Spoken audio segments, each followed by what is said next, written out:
Warahmatullahi wabarakatuh. Assalamualaikum warahmatullahi wabarakatuh. Baik, sesuai sesuai kemarin ya yang saya utarakan di grup bahwa silakan dibaca untuk materi pertemuan ketiga yaitu tentang teorema pada segitiga. Kemudian hari ini kita akan bahas mengenai apa yang belum paham ya atau ada yang bingung, nanti kita akan lihat. Nah, sekarang coba saya share screen terlebih dahulu ya.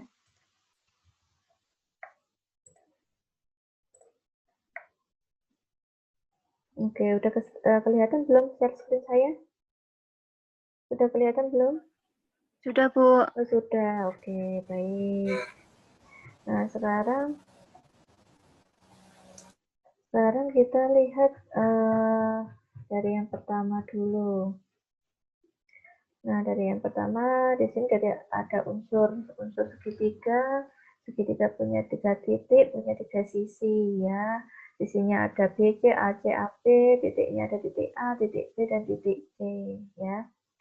Kemudian sudutnya bisa sudut A, sudut B, sudut C, atau sudut alfa, sudut beta, sudut gamma. Oke, dari unsur-unsur segitiga saya rasa nggak ada yang sulit ya. Nah, saya langsung ke klasifikasi segitiga ditinjau dari sisi dan sudutnya. Di sini ditinjau dari sisi ada 3 macam, yaitu segitiga sama kaki, sama sisi, dan sembarang. Sama kaki berarti ada 2 buah sisi yang sama panjang, ya kan? Namanya aja sama kaki berarti punya 2 sisi yang sama panjang. Kalau 3 buah sisinya atau semua sisinya itu sama panjang, berarti dinamakan segitiga sama sisi. Nah, misalkan kalau dari ketiga sisi itu tidak ada yang sama panjang, namanya itu segitiga sembarang. Oke, kita mereview materi ya, materi dulu saat masih di bangku sekolah. Sekarang kita lihat dari ditinjau dari sudutnya ada segitiga lancip, ada segitiga siku-siku, ada segitiga tumpul. Perhatikan bahwa segitiga lancip berarti semua sudutnya adalah sudut lancip ya, ketiga sudutnya. Kemudian kalau segitiga siku-siku maka salah satu sudutnya saja adalah siku-siku. Kalau segitiga tumpul salah satu sudutnya adalah sudut tumpul. Oke, kemudian kita masuk ke jumlah sudut segitiga dan sudut luar segitiga. Ada yang ditanyakan dulu dari teorema dan definisi ini?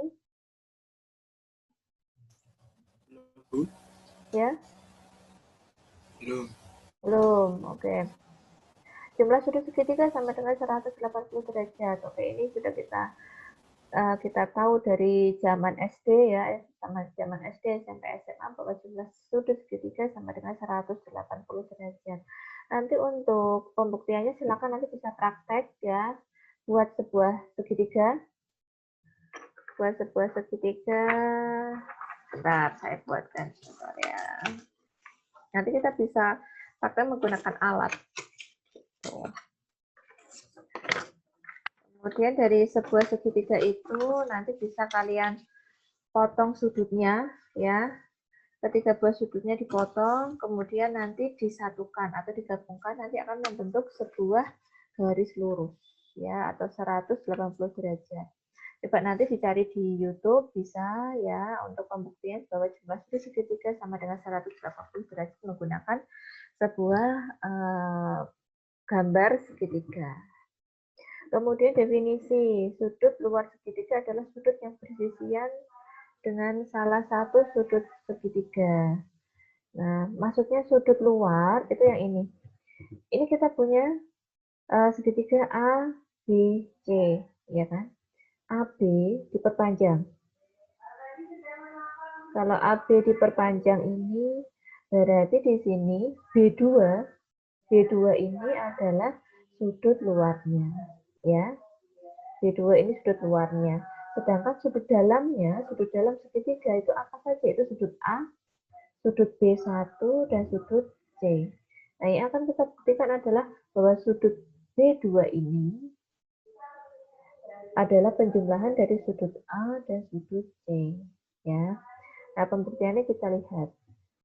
Di sini kita punya sudut A ditambah sudut B1 ditambah sudut C sama dengan 180. Ini dari mana ya? Yang atas ini adalah dari teorema bahwa jumlah sudut pada segitiga adalah 180. Nah, dari teorema ini kita dapatkan bahwa sudut A ditambah sudut B1 ditambah sudut C sama dengan 180. Kemudian ada pernyataan yang kedua, di sini adalah sudut B1 ditambah sudut B2 sama dengan 180 derajat. Ini didapat dari mana? Nah, sekarang dilihat. Sudut B, ini kan sebuah garis lurus, ya kan? Ini sebuah garis lurus dibagi dua, yaitu B1 dan B2. Ingat bahwa sebuah garis lurus, maka besarnya adalah 180 derajat. Jadi sudut B1 ditambah sudut B2 sama dengan 180 derajat. Gitu. Kemudian pernyataan 1 dan pernyataan 2 kita kurangkan. Sudut A, di sini ada nggak yang bagian bawah ini sudut A-nya? Tidak ada kan? Kalau tidak ada, sama aja dengan sudut A dikurangi 0, yaitu sudut A. Kemudian, sudut B1 dikurangi sudut B1. Kan atas dan bawah sama-sama punya sudut B1, berarti bisa dikurangkan. Sudut B1 dikurangi sudut B1, maka hasilnya adalah 0. Maka di sini tidak ada. Di sini tidak ada sudut B1. Nah, sekarang, sudut C dikurangi, di bawah ada nggak sudut C? Di sini tidak ada sudut C, sehingga sudut C dikurangi 0 sama dengan sudut C. Nah, kemudian di sini, ini kenapa kok muncul negatif sudut B2? Nah, sekarang lihat, kan tadi atas dikurangi bawah, ya kan? Nah, sekarang kita lihat, di bawah ini ada sudut B2. Di atasnya ada enggak? Kalau di atasnya tidak ada, berarti kita anggap 0. 0 dikurangi sudut B2 sama dengan negatif sudut B2. Nah, ini sama dengannya, kita lihat atas punya 180, bawah punya 180. 180 dikurangi 180 sama dengan 0 derajat, ya kan? Nah, sekarang kita lihat di sini sudut A ditambah sudut C sama dikurangi sudut B2 sama dengan 0. Nah, di sini kita bisa, ini sebenarnya langkahnya kurang satu ya. Ini langsungan, yaitu langkahnya yang kurang adalah negatif sudut B2 harus pindah ruas dulu ke ruas kanan. Sehingga diperoleh sudut A ditambah sudut C sama dengan positif sudut B2. Kemudian baru sudut B2-nya dipindah ruas kiri, sudut A dan sudut C-nya pindah ke ruas kanan. Atau penulisannya dibalik. Ya, baik, saya tuliskan dulu ya biar tidak bingung. Berarti harusnya adalah sudut A ditambah sudut B1 tambah sudut C, kemudian sudut B1 tambah sudut B2 sama dengan 180 dikurangi sudut A ditambah sudut C dikurangi sudut B2 sama dengan 0. Kemudian ini harusnya sudut A tambah sudut C sama dengan sudut B2 karena B2-nya pindah ruas. Kemudian negatif sudut B2 sama dengan negatif sudut A dikurangi sudut C, kemudian dibagi 1. Nah, kelihatan enggak ya ini? Kelihatan enggak?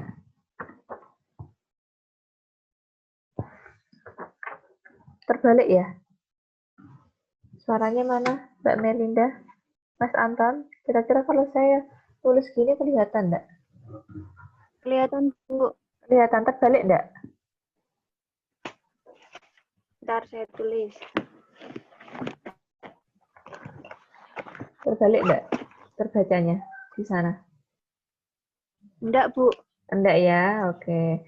Nah, harusnya seperti ini yang yang ada di buku, tapi di buku itu langsungan gitu. Nah, oke, itu untuk teorema yang pertama. Sekarang kita lihat di sini ada teorema 1.7 jumlah sudut luar segitiga sama dengan 360 derajat. Nah, di sini ada pertanyaan enggak di sini?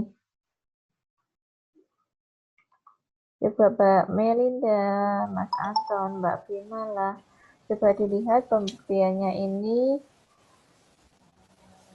kira-kira bagaimana.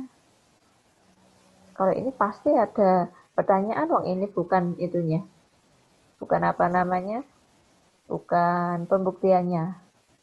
Ini kan pembuktiannya sama persis sama yang atas, padahal teoremanya beda, ya kan? Nah, ini nanti akan saya buatkan video saja, ya.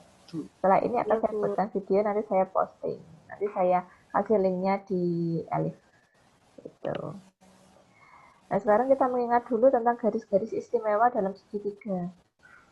Garis istimewa dalam segitiga yaitu ada garis berat, garis bagi, dan garis tinggi, serta garis sumbu. Nah, maksudnya garis berat adalah garis yang membagi dari titik sudut ke pertengahan sisi depannya. Nah, misalkan dari titik sudut yang atas ini, sisi di depannya adalah sisi ini kan, yang saya tunjuk ini. Dari titik sudut yang atas, kemudian kita tarik ke titik yang membagi sisi ini menjadi dua bagian yang sama panjang. Ini namanya adalah garis berat. Garis berat. Garis berat. Seperti itu. Itu kalau garis berat. Kemudian garis bagi. Garis bagi adalah garis yang membagi sudut menjadi dua bagian yang sama besar. Maksudnya ini. Lihat dari titik sudut ini yang saya buat. Garis ini, ya, garis bagi ini membagi sudut menjadi dua bagian yang sama besar, ya. Kalau simbolnya sama, berarti ini di sini sudut ini dua bagian ini sama besar. Itu adalah garis bagi, ya. Sekarang kalau garis tinggi adalah suatu titik yang kalau titik tinggi adalah satu titik yang dilalui ketika garis tinggi. Nah, kalau garis tinggi dilihat dari titik, ya, dari sebuah titik sudut kita tarik garis tegak lurus terhadap sisi di depannya. Ini kan sisi di depannya ya. Kemudian dari titik atas ini kita tarik garis yang tegak lurus terhadap sisi di depannya. Ini dinamakan garis tinggi. Nah, sekarang bagaimana kalau garis sumbu? Garis sumbu adalah garis yang tegak lurus pada pertengahan garis. Berarti garis sumbu adalah suatu garis. Berarti kita lihat, misalnya kita akan membuat garis sumbu dari sisi yang saya tunjuk.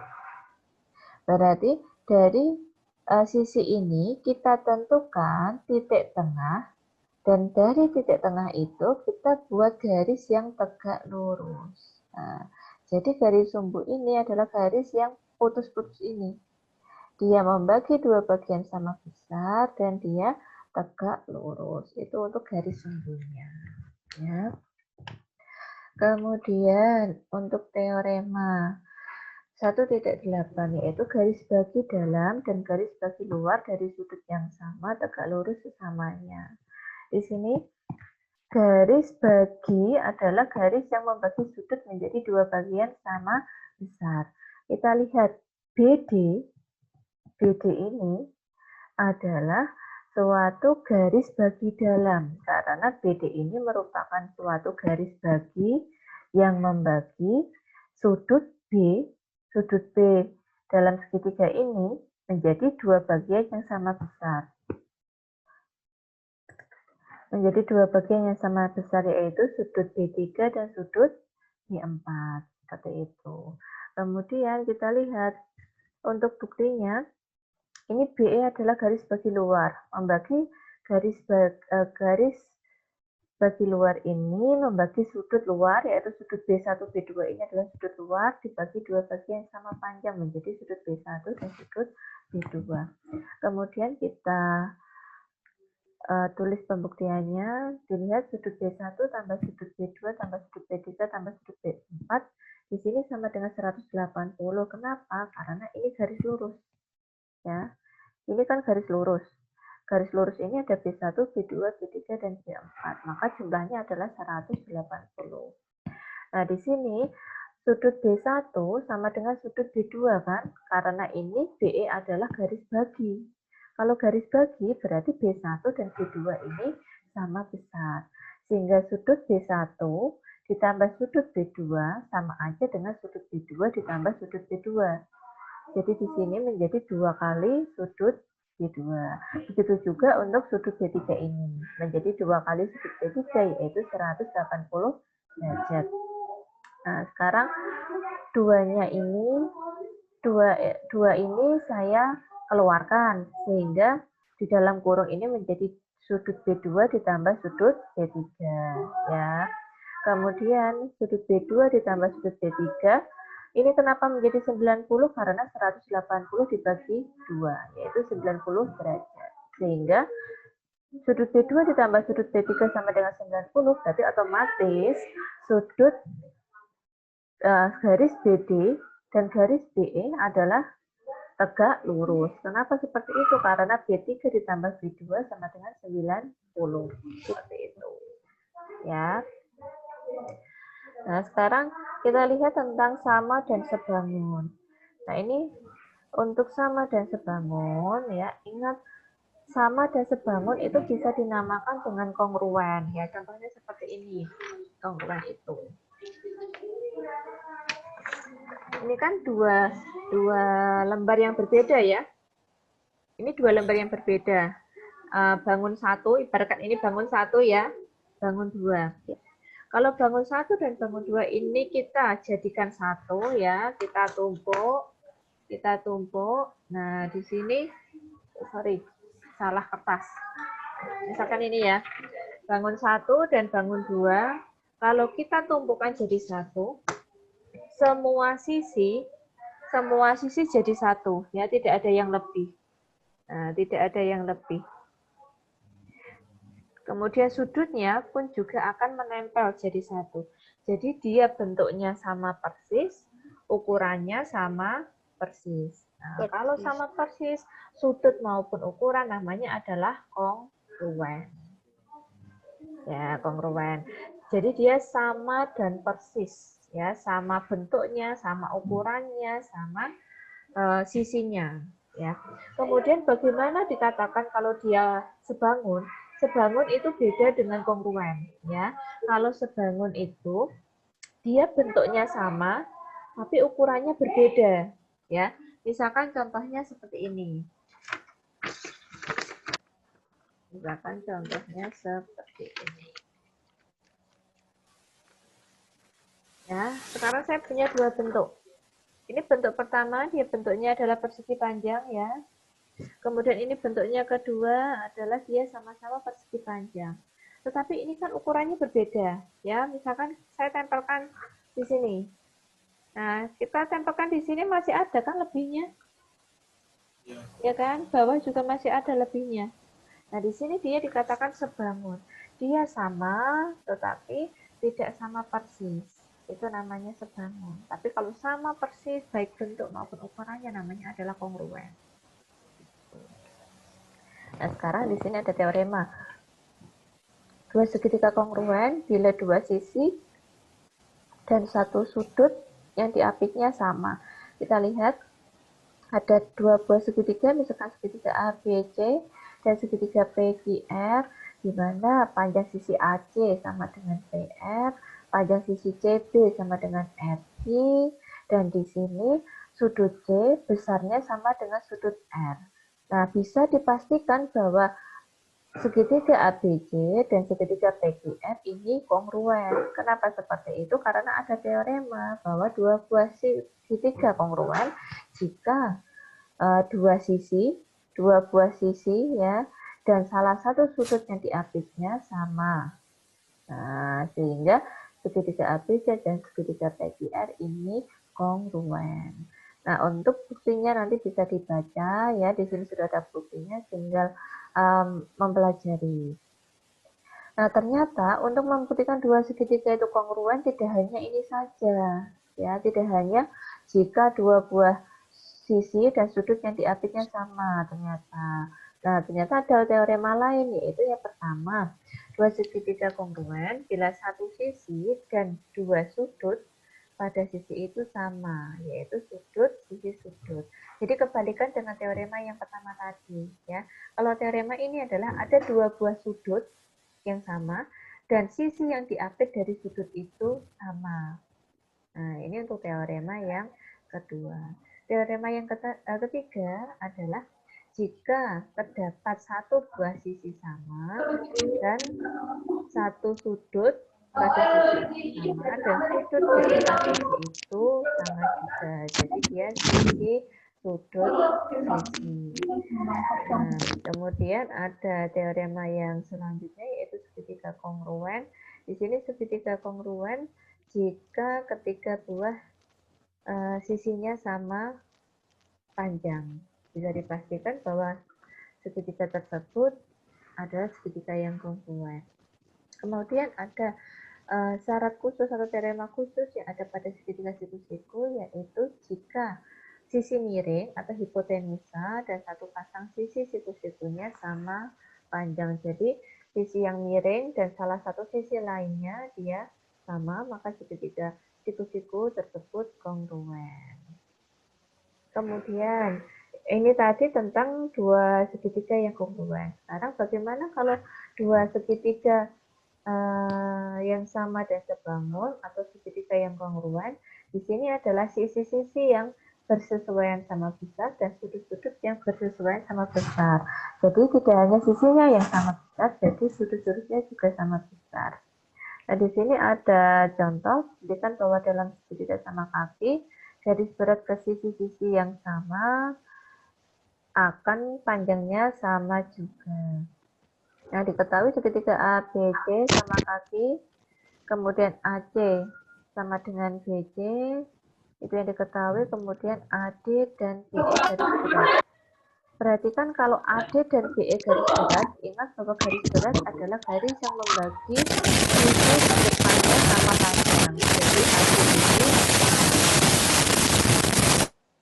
Jadi AD ini membagi BC menjadi dua bagian sama panjang sehingga BD sama dengan CD. Itu. Kemudian yang akan dibuktikan adalah AD sama dengan BE. Nah, di sini buktinya adalah BD sama dengan setengah dari BC ya. Ini betul. Kenapa? Karena AD ini garis berat sehingga panjangnya BD adalah setengah dari BC. Kemudian AE adalah setengah dari AC. Sama alasannya karena BE ini adalah garis berat. Sehingga panjangnya BD sama dengan AE. Oke, betul ya. Kemudian lihat segitiga ABD dan lihat segitiga BAE. Nah, di sini kita lihat dari segitiga ABD dan segitiga BAE, kita akan mencari unsur-unsur yang sama sehingga kita bisa membuktikan bahwa segitiga ABD kongruen dengan segitiga BAE. Yang pertama adalah BD. BD dan AE sama. Kemudian ABD sama dengan BAE. Kenapa sama? Karena ini adalah segitiga sama kaki. Ingat segitiga sama kaki mempunyai dua buah sudut yang sama, yaitu sudut pada kaki-kakinya, yaitu sudut A dan sudut B. Jadi sudut ABD dan sudut BAE sama. Kemudian panjang AB dan panjang AB sama. Iyalah karena apa? AB itu kan terletak pada ABD, ya kan? Dan AB juga terletak pada segitiga BAE. Otomatis dari segitiga ABD dan BAE ada tiga bagian yang sama, yaitu BDAE, sudut ABD, sudut BAE, dan sudut garis AB dan AB. Sehingga segitiga ABD dan segitiga BAE